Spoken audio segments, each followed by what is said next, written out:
Can you imagine being at your campground and then something happens to your spouse? She falls, she twists her ankle, she slips and gets hurt. Are you saying I'm accident prone? Mm-hmm. But you're in a campground. You try to call an ambulance, but you don't know the address.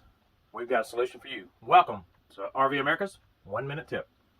And what we want to do is tell you about this emergency contact information sheet. It has the campground's address, local police, emergency numbers, fire, and also list your allergies or anything like that.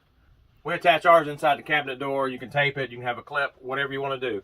But that way, if emergency arises, you can go right to your cabinet door and know this is here, right there. And you can get your address and when you call the ambulance service. So, if you would like a copy of this, we have a way to get it down in the description, and you're welcome to use it. Just remember to always be ready, just in case of emergency. Until next time, God bless and many safe travels. And go RV America.